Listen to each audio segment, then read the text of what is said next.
In London, technology is the Silicon Roundabout. Introducing a new talk show dedicated to the people of the London technology startup scene. Silicon Real. Each week, interviewing entrepreneurs, venture capitalists, financial technology, accelerators, and incubators in an exciting three-person format. Learn about the people behind the innovation. Locally filmed, locally sourced. Silicon Real. It's about the people. This is Silicon Real, the weekly talk show dedicated to the people of the London technology startup scene. I am Brian Rose. I also host London Real. It's the same studio, but it's not just a bunch of tech nerds. It's also rock stars, politicians, authors, whistleblowers, filmmakers. I didn't mean nerds. You name it. So that was pretty harsh. That was harsh, right? You know, I try to change up the intro a little bit so people don't know it's taped, but it's a bit more non just tech over there, like I said. So check that out at londonreal.tv. But today we're here to talk tech. My co-host is Colin Pyle. You're really moving markets. We just saw your new coffee with the films on it. It looks great. You're in Soho House. You're in Harrods. Pretty soon you're not even going to come by here anymore, I think. Stepping up the game. Yeah, no, things are good. Crazy busy. Okay. But yeah, Harrods just this week, so haven't seen figures yet. A little nervous, but yeah, exciting time. And very long process, but very rewarding that we're in there. So excellent. Good. Okay, yeah. so if you go to Soho House and drink the coffee, go to Harrods and buy your coffee. Go to crewcafe.com and sign up. There we go. Okay, fantastic. Let's get on with the show. I'm so excited about this. Our guest today is Joe Bertram, who is the general manager for Uber in London. If you haven't heard of them, Uber is a ride-sharing app which connects drivers of private hire vehicles with passengers directly. Uber operates in, I believe, 208 cities in maybe 45 countries. You launched in the UK 2 years ago, and in May you raised $1.2 billion from big VC firms and Google Ventures, valuing you at $17 billion pre-money. Your CEO, Travis Kalanick, is bold and outspoken. They say in business he's a brawler, which is a compliment, of course. Joe, you worked as a management consultant for McKinsey and Accenture for 8 years. You have a physics degree from the University of Cambridge. Welcome to Silicon Real. Thank you. Thanks for being here. Let me just rattle off a few facts. They say London is set to become Uber's quickest growing market ahead of LA, with more than 7,000 drivers transporting 500,000 people. Travis was here recently and he said, quote, "London is the Champions League of transportation. It has got a more dynamic, more competitive transportation system than any other city in the world." So I wondered, what is it like now when you wake up in the morning to go do that job of making Uber a reality in London? It's great. I mean, I think we've seen huge change over the last year. As you mentioned, we only launched 2 years ago. I joined the team a year ago and we were just a team of 3 people. And now we've got about 35 people, as you mentioned, 7,000 drivers driving around London. You look around and you see the Toyota Prius outside. It's great to see the impact that we're having. Yeah, no, it's fantastic in that sense. It's interesting because there's been, you get so much publicity, I think, from all the people that protest you sometimes. I mean, there's the black cabs lined up 6 months ago, and what did they stop traffic in London? And it's almost like a negative impact. I don't think they realize, because I thought I read some stat that just after the protests, your registrations went through the roof. Yeah, we announced, I think it was an 850% increase in signups on that morning of the protests themselves. Right. There were a lot of people who'd never heard of Uber before that day. Yeah, so it's like, thank you very much. Yeah, I know, seriously. So when you started, was it a year and a half ago or 2 years? Just over a year ago. What was the task you had to do? I mean, I guess you started kind of from scratch here in London. What did you have to do? What was the biggest obstacle? And if you could just tell us the story of what the last 18 months of your life has been like. Absolutely. So Uber launched in London 2 years ago, initially with our Luxe product. So you may be aware we've got 4 products here in London. The first one we launched was Uber Luxe, which is, we like to think of the best chauffeur service in London. Long wheelbase S-Class Mercedes. The driver turns up in a suit and tie. You've got water. Some of them have iPads, magazines, things like that. Only a little bit more expensive than a black cab or many of our other competitors. And so we'd been operating for about a year. I joined with the remit to grow the business. Essentially, the general manager is responsible for everything about running the business in that city, in that market. We just launched UberX which is our cheapest, sort of best value for money product, Toyota Prius or equivalent. What you showed up in today. Exactly. Yes, okay. She uses her economical own. as always. Is that called eating the dog food is what Google calls that, when you use your own product, right? We all travel Uber actually all the time. You do? Okay. Yeah, make sure we're trying out the service. So we launched that in August last year, and I think that was really the turning point. Is it's 30 to 50% cheaper than almost every other form of private hire or taxi transportation. So it opened the sector up to people who'd otherwise not be able to afford to use that kind of transport. And we saw huge growth. We also launched Uber Exec somewhere in the middle. We know some of those banking types can't nowadays show up in the really swanky S-Class, so it's a E-Class Mercedes, a bit more discreet, aimed for the business traveler. We've basically been growing the business ever since. So I deal with everything from managing the supply and the demand, managing the team, managing the overall strategy, recruiting, any legal and regulatory questions, media, the public face of the company as well. And then during this year, I mean, we've seen incredible growth. We did a Give 20, Get 20 campaign. You may be aware at the moment we have a referral campaign. So if you refer your friend, you give them £10 credit. When they ride, you get £10 credit. And earlier this year, we actually doubled that to £20. And as you can imagine, that's a lot of free money, and a lot of people rode a lot. And so we saw huge growth then. And then with the protests and the publicity through the course of this year, we've also been growing very, very quickly. We opened up the app actually to black taxis well in June. Wanted to make sure that they also had the option. We love black taxis. They're a key part of London. I'm a Londoner. We wanted to make sure that they also had the opportunity to earn some extra money on the Uber platform. Most of them don't use it full time, but it means if things are quiet or they're sitting at the back of a taxi rank, they can just pick up an extra job or two. And if they do that every day, that's another £10,000 a year. So every little bit helps. You know, when we had Halo here 6 months ago, I said that, the quintessential, you're from London, the quintessential British London experience, especially as a foreigner, is riding in that black cab, especially 10, 15 years ago before Uber came along, when there was not much other choice, and the black cab is almost like a limousine, compared to America. Right. And so it's it's an institution, it's a British institution. So when you go head to head with that, you must be fighting a lot of things. You're fighting that kind of that union, you're fighting the public who has that as a beloved icon. I mean, how do you deal with that? So I wouldn't say we were fighting that essentially. Okay. I mean, we see Uber as another option to get around the city. And sometimes you want to take an Uber, sometimes you want to take a black cab, and they can go in the bus lanes. They have the intimate knowledge of the city. Sometimes you want to take the tube, the bus, Boris bike. It's just another option in getting around the city. And as I mentioned, we've now opened up the app also to black taxis, and we've got hundreds of them on the platform. So we very much feel part of that industry.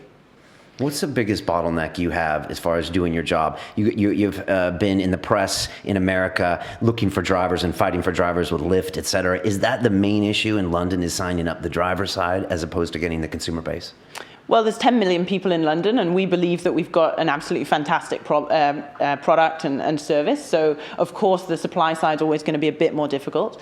We, here in the UK, we only use private hire licensed drivers. There's about 60,000 of them in London, 20,000 black cabs. So obviously the pool is a bit smaller. We also go through quite extensive sort of vetting process to bring on board the drivers. So it's a little bit easier to persuade you to refer your friend to ride than to persuade a driver to sort of come in, go through the onboarding process, and risk his livelihood essentially, because this is his primary source of income to join the platform. But we've got hundreds of drivers, very keen to join, and it's just a matter of going through that process. How do you find a driver? A lot of them actually refer their friends. It's a very small industry, and I think one of the things that's great about Uber is how passionate the drivers are about what they do. It's a really different model for the private hire drivers. Typically, it's an industry where they're salaried employees who work very inflexible shifts and don't have much freedom or sort of transparency. Now they work with us as independent business owners. They can work as much or as little as they want. They can log on when they want and log off when they want to do something else. It's a non-exclusive, so they can combine it with other work. Many of them have either their own business or they're doing contract work. For example, some might drive around celebrities, some of our Luxe drivers, and then when they have spare time, they can get more money out of their car. So it's been a very attractive option. They then refer their friends and bring them to Uber. So often we've had almost more drivers wanting to join than we've been able to process and check. It's an interesting marketplace. What do you see and when you hear Uber and watch what they're doing, from an entrepreneurial perspective, what do you see? I think you look at Uber and it's the valuation that you guys got on your last raise was just mind-blowing, right? That it's worth that much money. But you start to really look at Uber and what it's doing and how it's changing, right? It's logistics. Right now it's moving people, but where does it go in the future? And I think Uber is really interesting in London because you're almost competing with TfL in a way too. The Uber X, I think, is incredible. If I'm going somewhere with my wife, if it's not that far, it's pretty close to the same price as us taking the tube, which is just, be interesting to see what TfL, I'd love to see those numbers since Uber X sort of started in London, what the TfL numbers are going to be. I actually think it helps because, one of the issues, especially when they open up the tube 24 hours, is this last mile problem. Right. So now, next year, whenever it is that they do that, they're going to have tubes spitting people out in zone 3 or 4 with no way to get that extra 10, 15 minutes home. And that's where Uber is able to provide some of the extra capacity, provide to some of those underserved areas. We actually found something like 40% of Uber requests are coming from areas outside central London where transportation can be a bit more difficult. Do you have a matrix of information? I know, Travis, when he started this a long time ago, it was kind of the private hire service in San Francisco. And then at one point he was looking at all of the drivers and where they were located and, had an aha moment and wanted to scale it. But is that something you watch as a general manager there of all the motion that's going on in London? And do you try to run those numbers and pick up trends and think of different things you should do? Absolutely. So Uber's Are you a data freak? Are you all over that data? Well, I was a physicist originally, but no, Uber's a very data-driven company, and we hire a lot of people for their analytical ability. We have a huge amount of data on how the system as a whole is working, like how efficient the drivers are being, where you expect to see demand, when you expect to see it. We try to provide a lot of that information for the drivers themselves as well. That's part of empowering them to run their own business. A lot of them know it intuitively, but we give them information each week. This is when we can expect it to be busy. This is when you worked last week. If you worked these times, this is how you could earn more money. You don't have to, but this is when the peak periods are and things like that. And then we're always running different analyses to try and figure out how to optimize the system or how to improve things for the drivers or for the customers. Is it true that at any moment you can see all of the smartphones that are logged into the Uber app and all of the drivers and then all of the cars that are active? Can you see all of that information? We can see all of the cars that are logged on and where they're at and whether they're on a trip or whether they're available. And we can see when someone's requesting. But not all the smartphones with it on their app. That would be scary. Big only after you take the blue pill. Right.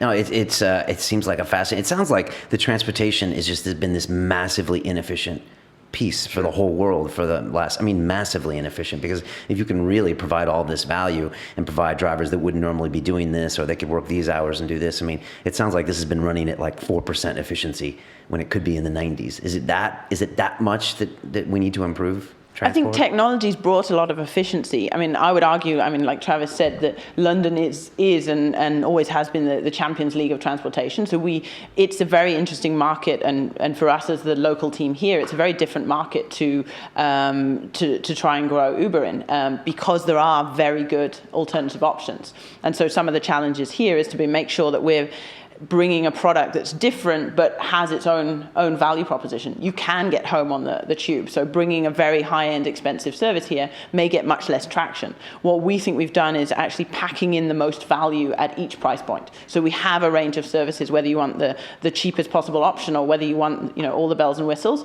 but at each price point we think that's the best option that you can get. Okay, let's talk about Uber Pool. Travis was here recently, and he said it's going to potentially take 1 million cars off the street in London. I don't know, maybe I was misquoting. But what is Uber Pool? What's the whole idea of that? So Uber Pool is an experiment we're running in San Francisco where, and it refers back to your data point, I guess. What we wanted to see is how do we make transportation even cheaper for users and even more efficient. And we all know the congestion that we see on the roads, both here and in almost every other major city. Uber on its own is already in many cities cheaper than owning a car, depending on how often you travel. It's often much cheaper just to travel by Uber. But we were thinking, what if you could actually share your ride? So say I'm leaving here and I'm going across to Paddington. If there was a way for me to see who else is leaving from somewhere near here around the same time and wants to go in that direction, and find a way to match us up so that we can split the cost of the journey. Obviously, the algorithms and the data behind that is hugely complex, but that's an experiment that they're running in San Francisco, and we hope has huge potential elsewhere in the world. Yeah, it seems like you have to just get it right and get the tech right. It hurts my brain just trying to figure Yeah. figure out who's here, who's going there. Yeah, I heard there was a company that launched something similar with black cabs, and they're trying to do that with a black cab, which just to me seemed like a really hard sell to just try to get someone who doesn't know someone to share this black cab, which they're not used to. But obviously, if you get it right, and the discounts are big. Yeah. I mean, I think it's up to 40 or 50% discount if you're very closely matched. But obviously, you need quite a lot of liquidity. I mean, if there's only 10 people in London using this service, the likelihood of getting a match is very low. Sure. So it's figuring out how do you make it work at each scale. why is London the Champions League? I mean, why isn't it New York City or Tokyo? I mean, those are very big cities, big populations. Why is London? For Uber or in general? Yeah, for Uber. Yeah, for Uber. I mean, because I think Travis's comment was referring in general. Like, we have some of the best transportation infrastructure here in the world, with the tube, the buses, taxis, some of the best taxis in the world. Private hire industry has coexisted here for decades as well.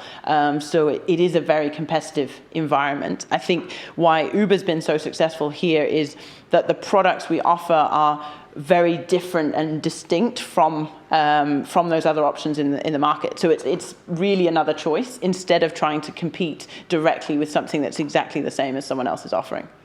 Now, you've just been named kind of head of the Nordic and head of Ireland as well, so you look at a bunch of different cities UK, and regions. Ireland, and Nordics. Congratulations, by the way. Every time you read about Uber, we talked about it earlier, it's the Parisian cab drivers freaking out. It's the German court saying you can't use this, and then they reverse the decision. Obviously, the black cabs did a protest. Now they can join. But is that something that you guys as a company kind of enjoy? Do you have to get used to it? Do you hire people saying that, look, we are pioneers and we're going to have to get used to this? Or, I mean, how do you deal with that? You must be thinking about that in Ireland or the Nordic markets. Like, how much does press play into this? It's obviously an important part of the business. I mean, essentially, we're disrupting an industry that in most cities hasn't been disrupted for decades. We're bringing competition also to those industries, and that can be uncomfortable. Technology's also brought new things for regulators to think about. I mean, even here in London, the latest private hire legislation was written, I think, in 1998, so prior to smartphones or Google Maps or any of this ever being invented. So there's always going to be challenges. I think one of the interesting things for Uber is we operate in so many cities, and typically transport legislation is something that's done at a local level, at a city level, not even nationally. So, for example, here in the UK, there's an overarching framework from the Department of Transport, but it's up to Manchester City Council, Transport for London, Birmingham City Council, how they operate in each city, and obviously the same through Europe. So it's figuring out what are the different products and services that we offer that's right for that market and right for the people who live in that city. Big job. Talk to me about kittens and Christmas trees and Valentine's. These have been great publicity stunts where you could have a kitten transported to you and play with them, or have a Christmas tree really quick. Have you done some of these in London, and what is this all about? Yeah, I mean, we do it. Kitten? We do it for two things, for two reasons, I guess. One is we really want to just delight our riders and provide them another experience. But the other thing is it's an experiment. It's actually very easy for us to open up the app to bring you something else at the touch of a button. At the moment, it's a car, and we've done a few experiments like that to bring you something at the touch of a button. You mentioned, I mean, in the US, they did Uber Kittens. So on National Cat Day, you could order to your office some kittens from the cat shelter, completely humane, to be delivered to your office. When is National Cat Day? I think it was in the autumn last year. I can't remember the exact day. Yeah, there's Only National America. Everything Day. There we go. Yeah. We did Christmas trees on demand at Christmas. I think they've done air conditioners in New York. Here in London, we've done a few things. We did a partnership with Bacardi. So on Cuban Independence Day, we brought you Cuba Libres, or Uber Libres as we called them, for free, thanks to Bacardi, anywhere in London for one day. You delivered a drink to people? Yeah, so you would book in your app the Uber Libre icon, and a wrapped car would turn up with your cocktail master. He'd come into your office or your home, whip out his little box, make you a nice cocktail, leave it with you and your friends, and then go on to the next one. We did globally ice cream. Uber Ice Cream on Demand on July the 18th, where in something like 150 cities, however many we were in at the time, we delivered ice cream for one day only. And that was an amazing example of a global logistics delivery system that we were able to set up in a matter of weeks. And each city could deliver the ice cream however they wanted. So here in London, we had 54 ice cream trucks on demand through the app. In Paris, they had those little old Citroen cars. I think in Italy, they had Vespas. In Bangkok, they had tuk-tuks. Like each city could just interpret it how they wanted. But globally, we delivered hundreds of thousands of pieces of ice cream on that day. How was that from your standpoint? I mean, how hard was that week for you? It was great. I mean, the actual day itself, there's quite a lot of moving parts, including corralling the 54 ice cream trucks. But no, it went really well, and it's great to see the support from the users when you do something like that. So is that a huge opportunity for you guys in terms of the last mile of shipping and logistics that Amazon now is, trying to master the same day delivery, and they're even talking about delivery trucks that ride around and anticipate what people are going to order. So does that put you guys in like a really good position to either compete against Amazon or maybe even partner with them? Well, I mean, we're definitely thinking about different logistics experiments, and there's a few in the US. I mean, they do Uber Rush, so it's a bicycle courier. If you want to get keys or documents across town, you can order a bicycle courier. They've got a corner store in Washington D.C. where you can order just general items you'd order from your corner store, again through the app. On the West Coast, we're doing Uber Fresh, so deliver salads from some of the favorite restaurants within 5 or 10 minutes. But I think the way we're thinking about it is, what can I bring to someone within 5 or 10 minutes? We're not as interested in just generally doing logistics, but what can we actually have in the car such that we can get it to you in a few minutes? And that's where very few other people sort of play in that space. And I think Travis talks about the one-legged trips where you've got the inventory in the car. For example, Uber Fresh, you've got a car that's stocked up with the salads, which means it's incredibly efficient because you book and then he comes to you, and then the next person books and he goes to them, instead of having to go back to the depot each time. And they tell stories of people who are waiting in line for their favorite restaurant, and they actually open up the app, call Uber Fresh, and they get it delivered before they've got to the front of the line in the restaurant. I mean, part of the reason you have such a big valuation and everyone's talking about Uber is because of this transition to kind of like this potential like logistical behemoth, where you're almost challenging, like you said, the Amazons or the Walmarts and all these kinds of things. So for you and your job, it's not like it's, an Addison Lee hat where you're like, we are a driver company, we send them here, and that's all we're ever going to do, I think. No offense to Addison Lee. But for you, are you always thinking like, okay, I might be delivering salads in 6 months, or we might be delivering, I don't know, construction material, or I don't know. Are you always trying to think a bunch of steps ahead as to what your company might be in a year? Yeah, I guess so. I mean, I think the interesting thing about Uber is things move so quickly as well. So we do operate on a fairly short time horizon. I mean, there's so many developments happening from the engineering team that they're bringing, new products, making things work better. So we're always adapting to that and looking for different ways to grow the business. And at the moment, we still see huge potential in London, in sort of private hire and taxi. We're hoping to launch several other UK cities coming soon. We think there's huge potential there as well. So there's a huge amount of opportunities, and I guess one of the challenges is just figuring out which are the ones we should go after right now, because you obviously can't do all of them at once. Is it expensive setting up your business, and does it help having this kind of big war chest of, whatever, at least in America, they've got the $1 billion. I mean, is it something that makes your job easier or harder? I think we operate very much like a startup in each city that we operate in. I mean, we're in so many cities that we still have to operate in a very lean way with a lot of financial discipline. And we typically start in a city with 3 people, and those 3 people literally run their own startup in that city and grow it up. I think one of the biggest challenges is actually building that marketplace. As you mentioned, we're not like a traditional operator where you might build up capacity of trucks and then you just need to sell that capacity, or cars, or whatever it might be. Ours is a marketplace. We all know that if a potential customer logs into the app and they can't see any cars 1 or 2 times, they probably won't travel with us again. But it's also important on the driver's side. If they come and we've got too many drivers compared to the passengers, and they keep logging in every day and they don't get enough work, they'll also leave and go and do something else. They're completely free to work with us as much or as little as they want. So one of the challenges is making sure that we grow that business at the right pace and keeping those two pieces aligned. Tough job, huh? What's your biggest challenge for the next year? I mean, if you can tell us, or what are some of them that you're just thinking, okay, I want to do this, I want to do this, I want to do this?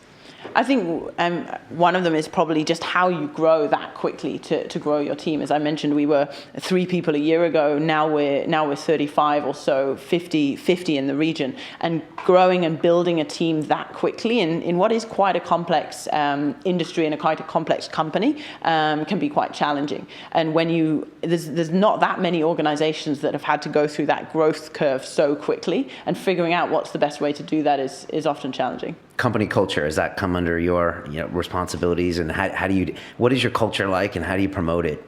So we have a culture sort of across Uber around, I mean, Travis is very keen on best idea wins. So you shouldn't be worried about stepping on people's toes. Whoever it is, if you think you've got a better idea, then you should have put it forward. So it's a very flat culture, very entrepreneurial, very decentralized, so that each general manager is really, I mean, Travis talks to them as the CEO of their city or their market. So very, very decentralized. And as we grow, I guess some of the challenges will be, how do you make sure you still allow that autonomy and entrepreneurialism, but you still keep some consistency, make sure the company as a whole still keeps that same culture. Yeah. And then we're going into a lot of developing markets, and obviously the technical challenges as you go into Asia, into Africa. We're in Bogota, Riyadh, Abu Dhabi, India, China, and all of these countries alone sort of provide their own challenges technically as well.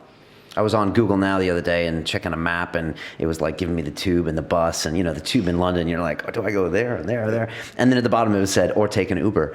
And I was just wondering how important it's been to have Google Ventures as one of your investors. And I guess they're not just an investor, because they do help with marketing and maps and things like that. Has that been a big help or a medium help?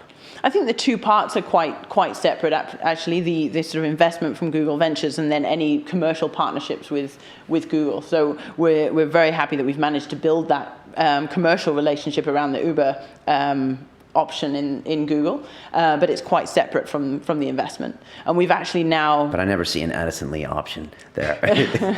So it's just Uber. We've actually opened up our API now, so any apps, or any developers can integrate Uber into their app and show where the nearest cars are, the ETAs, the prices, do price estimates and things like that. So it's going to be quite exciting to see what they do and how people use it. Our launch partners included TripAdvisor. Here in London, our launch partner was Time Out. So when you go to the Time Out app, you open up the page. On the details page, you can also see the option to get an Uber and see where the cars are. So obviously the natural partners for this are travel or events and going out, but it's going to be really interesting to see what other companies do with that option.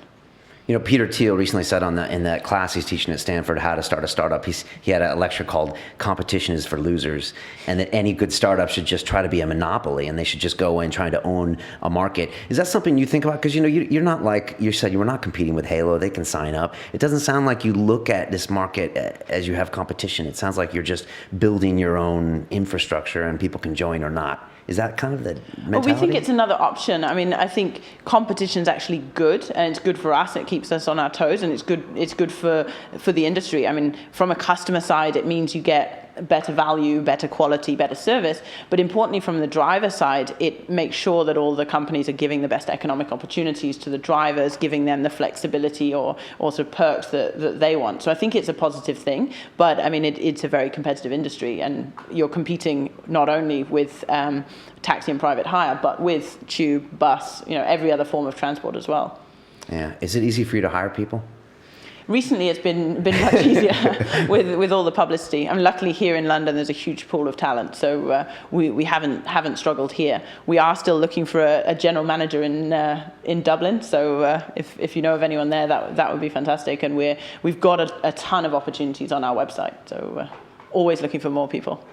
And when you go into Dublin and Stockholm and these kind of places, do you feel like you're going in with a lot of knowledge that you picked up here, and you know a lot of things about what to do right and what not to do right? Yeah, there's certainly a lot of experience that you gain and sort of knowledge from having done it once before. I think the difference is getting started in a new city is a very different challenge from taking a business and scaling it up. And those first 6 months or however long it is, and really no one's maybe heard of Uber, the drivers are skeptical, they haven't yet heard from their friends how it works and things like that, it can be much harder. And then there's a lot of going out, talking to people, telling them why we believe it's such a fantastic opportunity, talking to potential partners, things like that, getting them to want to partner with us. And then recently, in London, it gets easier on that side because suddenly we get a lot of people asking us. So we've managed to recently get to the point where a lot of people want to partner with us. We get a lot of incoming requests, but in those other cities, they still have to build that profile. You think you're going to have the same troubles in the Nordics with protests and stuff like that, or are they much more open to it? I don't know. We'll have to see. Even the protests in London were a bit unexpected, I guess. So it's not something anyone sort of saw coming. Right. It's really interesting to see what happens in the industry, I guess, and how people react. And just out of curiosity, the protests, is it the same in every city? Are they sort of complaining about the same thing, or is it different? Is it different in sort of, I guess Paris was the big one, and then in London too, I guess. Berlin, I don't know, were there protests there? I think it varies in all the cities. I think the one thing that's very different about London versus many of the other cities is black cab drivers are independent operators who essentially already run their own business. In comparison, in the US, the actual drivers are usually renting their vehicle from someone who owns the taxi medallion and is making a huge amount of money out of it. But the drivers themselves are, tend to be fairly poorly paid and not always very good. I know across Europe, there's often sort of bigger unions that have more entrenched political interests. So I think it's quite a different situation here in London. Right. You have a famous kind of a battle going on with Lyft in America. Are Lyft in London? I don't even know. No. Okay, all right. And I know it's like they stole our drivers. No, you stole our drivers. You booked phony trips. No, you booked phony trips. Is this healthy or is it too much? Do you think? I know you don't work there, so I guess I'm just asking for your comment. But what do you make of all that? Here in London, we're just focused on sharing the opportunity that we have for drivers to work on the platform. I think telling people about what opportunities are available to them. It happens to all of us all the time. You probably get messages on LinkedIn suggesting other opportunities for you guys as well. I certainly do. And so to the extent that you're sharing what the opportunities are with Uber, I don't think it's a bad thing. We're lucky here that we still have hundreds of drivers who are keen to join with us. There was like a battle in New York recently, I think, between Lyft and Uber. I'm not sure, but it was like saying like the amount of money they could earn, and like the Lyft was like, look, you can earn $110,000, and then Uber was like, look, you can earn $5,000 a month if you. And I was like, man, what a great time to be a driver. Yeah, it is kind of empowering for drivers, right? You must see a lot of happy drivers. Yeah, and that's one of the things I'm most passionate about in the job, is just hearing the stories from the drivers. And some of them have just been working in the industry for years, and they're enjoying the flexibility and freedom. But others of them have like really inspiring stories. For example, there's one guy who's starting his own business, and we all know how tough it can be to keep a business afloat financially. And so he uses Uber to earn money while he's building his business, but it gives him that flexibility that if he needs to meet with someone or spend 9 to 5 working on his business, he can. There's others who want to see their kids more. Typically in the old days, working in a minicab in London means you have to work nights. And it's still one of the busiest periods. But now Uber's reached a scale that if you want to work days, you also can, and you'll still be busy and you'll still earn a good living. And that gives some of the drivers the freedom to spend time with their families or do other work or study for another degree or anything like that. Yeah, whenever I get into Uber, I always ask sort of, what do you think? And I had, some amazing stories from when in San Francisco, I took one to the airport, and the guy, he's from Africa, he was an immigrant, and during the night, he was a nighttime valet parking for a hotel, but in the daytime, he got a loan from the bank to buy a car to sort of be an Uber driver.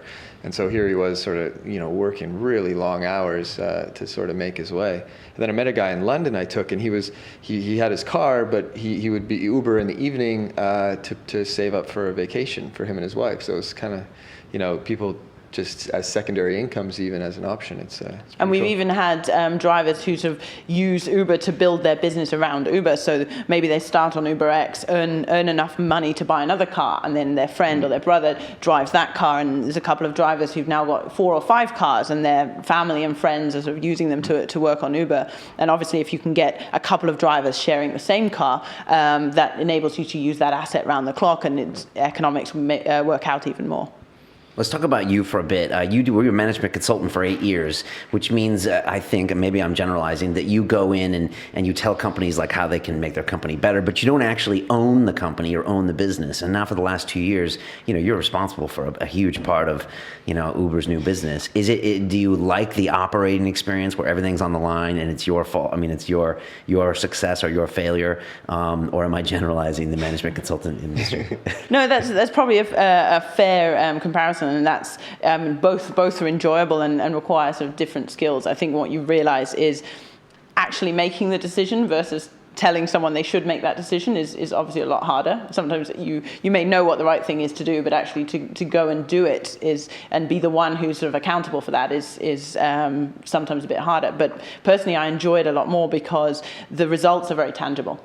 If you're on consulting, maybe you're delivering a project to the client who may or may not deliver it, and hopefully you'll see them through that journey. But here in Uber, especially because it's such an operational and tangible business, you see the impact the next day, the next week. So decisions I've made today or yesterday, we'll already see coming through in those numbers and those metrics day by day and week by week. And we're literally monitoring those all the time, so you can really see the impact. And did you get recruited out of being a consultant, or how do you make the jump from, probably a nice paying salary, you working long hours at a consulting firm to working for this, take over the world startup? Working longer hours now. Longer hours now. I'd actually already decided to leave and let them know I was leaving. I was looking for something else. I came across them through contacts who were entrepreneurs themselves in South Africa. I was actually living in South Africa. Okay. And we were looking to launch in Joburg and got in touch with the recruiters there, but was super excited about the opportunity here in London, given that I'm from here.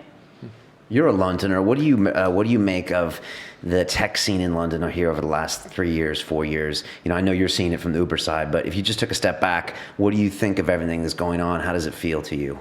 I mean, I've been overseas for a few years until I got back about a year ago, but it feels completely different than it was when I left 7 or 8 years ago. And it's so exciting to see so many startups and entrepreneurs. And one of the great things about this role is I get to interact with them. We go to quite a lot of sort of speaking events, panels, and things like that, where we're able to hear about the great businesses people are setting up and the challenges they face.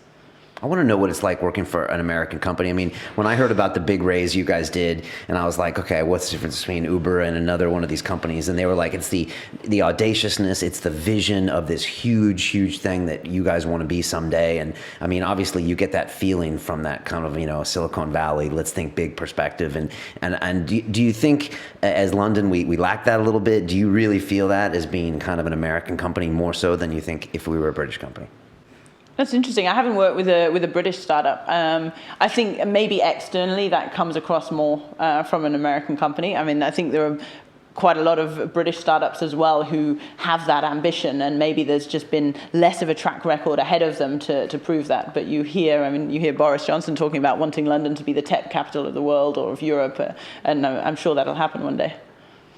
What's it like when all the Uber people get together? Do you guys meet up in San Francisco and do you exchange ideas with each other? Are you constantly in contact? Can you learn anything from like Chicago logistics that applies here? Yeah, a huge amount. I think one of the reasons that the Uber model's been successful sort of internally is the fact that we set up all those city teams in a very similar way. So when we launch a new city, there's 3 people who go there. One of them focuses on supply, so finding drivers, onboarding them, managing capacity, pricing, all of of the sort of quite analytical operations part. One is on the marketing side, so a community manager who deals with everything demand facing. So social media, customer complaints and inquiries, marketing, events and partnerships, everything like that. And then you have a general manager who's responsible for keeping the two in balance. As I mentioned, that can be tough at the beginning. Recruiting, building the business, legal, regulatory, strategy. And because of that consistent setup, as the team grows, you actually add more on each side. Because of that consistency, that means that you can talk to your counterparts in all those other cities around the world, and some of them at least will be facing the same challenges. So Uber's done a great job of actually sort of playbooking what we do, what's worked, sharing those ideas. So I'm in regular contact with my counterparts in Europe and in the US. The US cities have been around a bit longer than we have, so they've often been through some of the things that we're facing now, and can share how that's worked for them. And then part of the role of the general manager is to interpret that. How do you use that in our market? Which of those things will work here in London, and which things do we need to do in a different way given the local market? But yeah, we get together quite often. And your partnership with Google, when are we going to see driverless cars that you can hire on Uber? People often ask that. I mean, I think I don't think anyone thinks it's going to happen in less than a decade. And right. To get a car that's purely driverless, literally no driver in there, is probably a decade away. There's already cars that are a little bit driverless. I was very impressed. My friend showed me a car that automatically reverses into a car parking space, but I think it's a long time away. And who knows what Uber will look like if you look over the last 4 years, 5 years since we've been launched, the amount of change is phenomenal. So who knows what the company will even look like in 5-10 years. Good question. I almost forgot that one. It gets me excited. Gets me excited to think about where 10 years from now, just call a Apparently they have a problem with snow and rain. Apparently that's like a big sticking point for the driverless cars. Apparently. But don't you want to chat to your driver? I could get over that though. I used to. When I first got to London, I was chatting with the black cabbies all the time, and sure. It was fantastic, and we talk about this and that. But once I've been here long enough, then I didn't want to chat anymore. But do you travel with Uber? Do you chat to your Uber drivers? I actually, when the one time I traveled with Uber, I was with someone, and I was just enjoying the experience. I was He's only traveled with Uber once. Jesus. Jeez, yeah, I do it. Even so, today here's another. I thought she was going to say you travel with Uber. No, okay. I used today my one of my investors came by my office. We were just catching up. 83 years old, and so after the meeting, I was like, "Oh, I'll grab you a car." He's like, "What do you mean you grab me a car?" And I said, "I got him an Uber exec." Mercedes comes 3 minutes later. He gets into the Mercedes. He goes, "How much is this costing you? I don't run this through the company as an old school investor." Oh. And I'm just like, "Don't worry, it's on my personal account, but it's not very expensive. You should look into it." And he pulls out his old school flip phone and just what's going to happen. But no, it was really interesting to see it from I think it blows me away how Uber works, let alone someone who's born in the 20s or 30s of. And we have this feature in the app called Share My ETA. So while you're on the trip, you can share a live map of your progress with family or friends back home. And I showed this to my mum, and she was blown away. My brother was coming to see us. I was like, "Look, this is where he is," and I couldn't get her attention for the next 10 minutes. She was like, "Is he there? Oh, where is he? Where is he?" That's a nice feature. How do you hire? What do you look at when it comes to a candidate, not a driver? I mean, someone to work in your offices and that you have to be creative with and all that stuff. So it depends on the role, what we're actually looking for, but we have quite an extensive interview process. As someone said to me when I was being hired, we move fast on everything except hiring, and it's so important to find the right people, and it's worth waiting to get that right person rather than getting the wrong person sooner. It depends on the role, but for example, the driver operations role that's very analytical.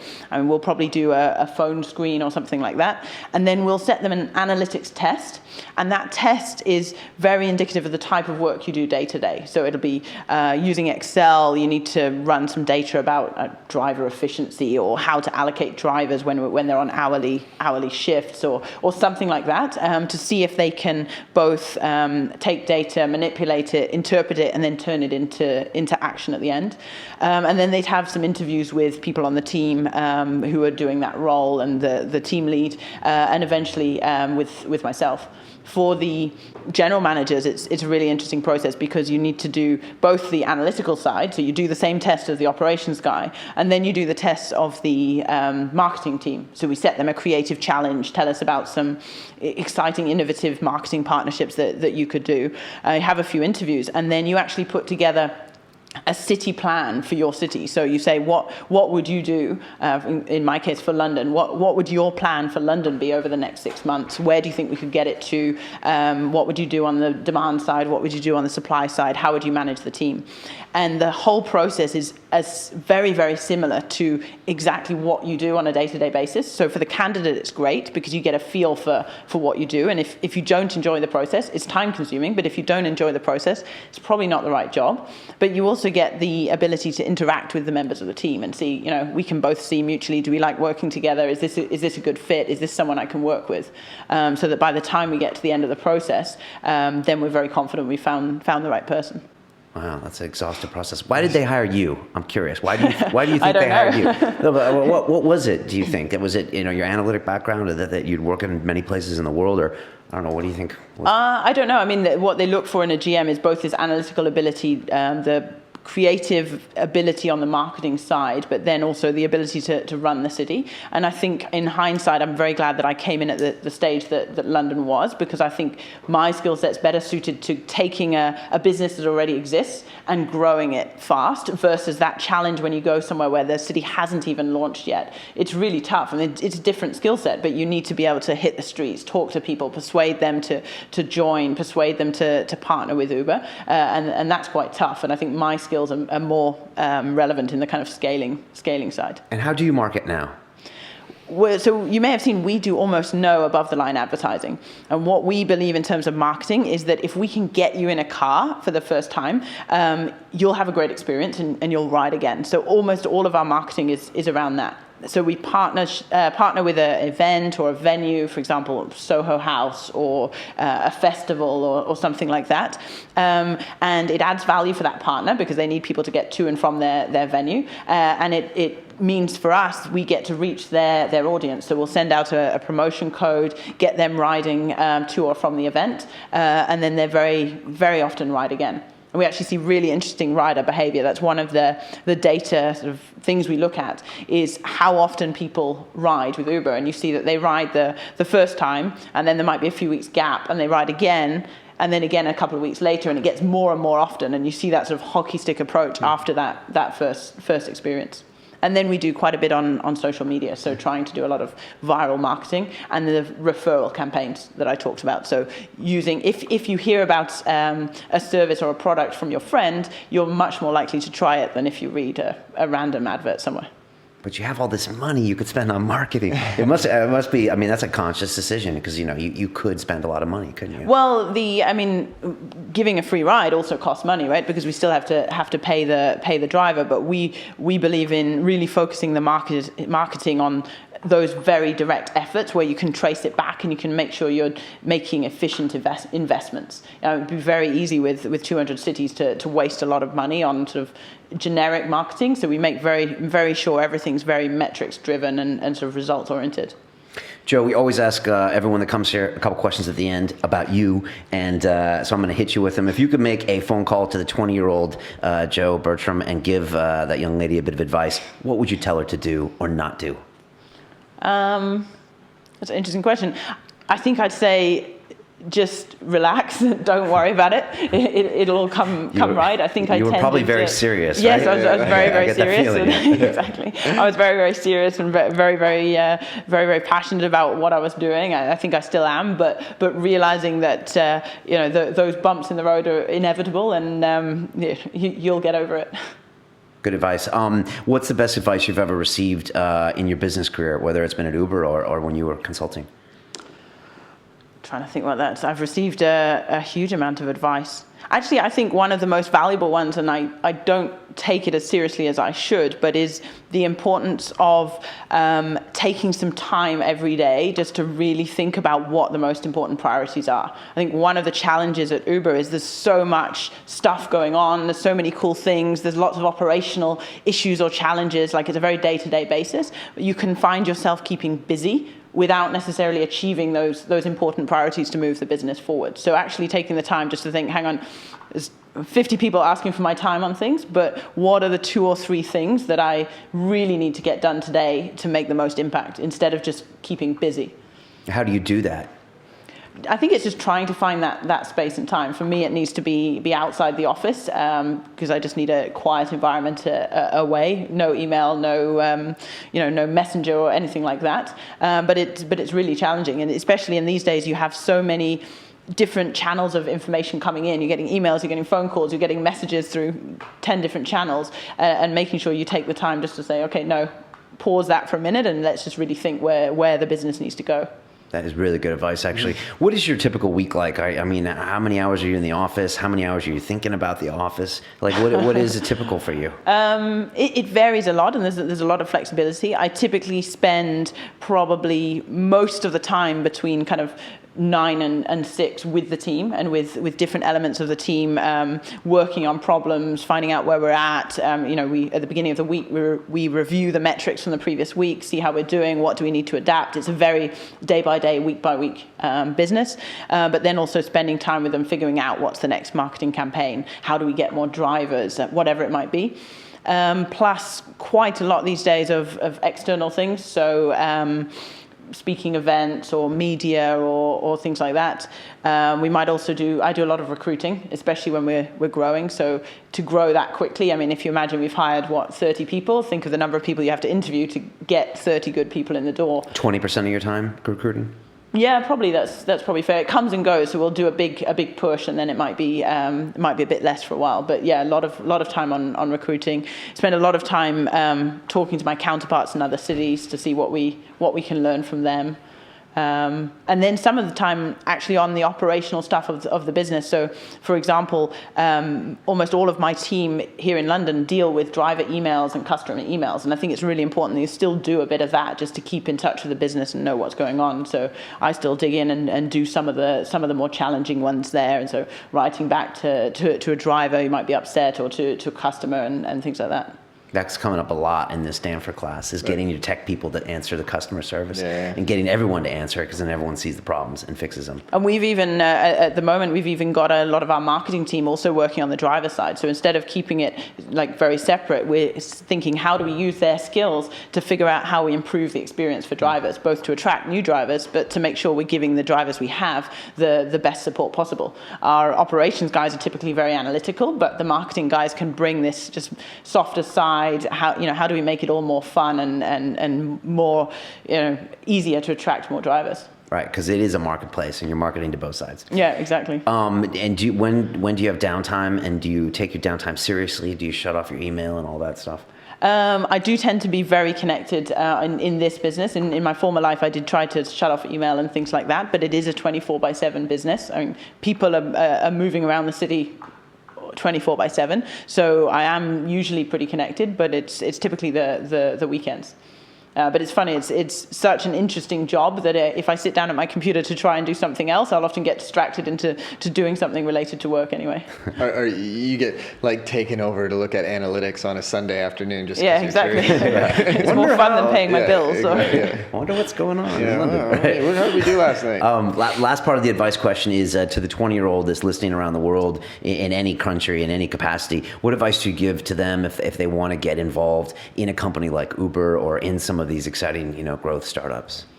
I think one of the most important things is to understand as much as possible about the model at Uber, especially now as we're recruiting. I think some of the candidates we have sometimes focus mostly on selling themselves, but we get so much interest. We really want to see people who've thought about our model, that are coming with new ideas, interesting thoughts on it. And we're not, if someone comes to an interview and they've never traveled with Uber, you're like, well, or only once. Yeah, well, I'm not interviewing you, so it's all right. But usually the great candidates have spoken to drivers, they've driven a lot, they've asked their stories, they've spoken to their friends, what they like about it and things like that. So really figure out like how the company works and why you think it's exciting. And then I guess the other thing is just making sure you figure out what's the right fit for you. An operational role is very hands-on. We all do very menial tasks a lot of the time because that's the nature of a high growth industry. So not trying to be, being humble and just being totally willing to pitch in with whatever task it is just to get the business where it needs to be. I had a London Real guest on recently, and he was just talking about how to make money. And he said a lot of people come in and they're like, I want to make all this money. And he's like, you need to really provide the value. And if you actually provide value, then all that other stuff will come. But if you just have this mentality is I'm going to get all this stuff, you don't get it. And so this is a perfect example. Like come in being like, if you provide the value, then it will come. And that's what great companies like this do. That's why they have these valuations, because they're providing all of this value. But the other thing is, I think the team is really passionate about what Uber does for customers and drivers. And I think when we're very careful in the hiring process, but I think what's great working there is that my team, they really believe that we're changing drivers' lives. We're helping people to get around London. And I don't think you could put in the dedication and the hard work if it was just, I want to work at Uber because it's a cool company. So it's finding that thing where you really believe in the product and the service, especially if it's disruptive. You will get challenged and you really need to believe in what you're doing. That's it. I think I've asked everything. Did I miss anything? I think it was good. Yeah, I love it. It was good, right? Yeah. Joe, you're very impressive in all ways. I can see why they hired you. I would have hired you too. Yeah. It's just interesting to really see how your mind works and all the different things going on over there. Like you said, from operations mixed with the marketing, and it's really fascinating to see that. Thank you so much for coming on. I know a lot of people, might not want this format because they don't know what's going to happen and it's live and all that stuff. So I compliment these companies that come in and answer these hard questions because you guys are in the press all the time. So thanks so much for being here. Thank you. On that note, if you're listening to us on iTunes, give us a great rating. Come see us on YouTube channel, Silicon Reel. And that's it. Is there anything else going on? It's all good. Buy some coffee from Colin, right? Buy some coffee. Yeah. Joe, how do people contact you? You are hiring right now. Is there email, website? How do they do that? Yeah, go to uber.com/jobs and you'll see all the available jobs. But you can also find me on LinkedIn or on Twitter and we'll direct your inquiry in the right way. Exciting stuff. I can't imagine what's going to be like in a couple of years, right? There you go. I'm going to wrap this up. As we say on Silicon Reel, it's about the people. You're one of them, Joe. Thanks so much for being here, and I wish you guys all the success. And I'm going to ride in the Uber again. There we go. All right? Okay. Cheers. Take care. Thanks. Bye.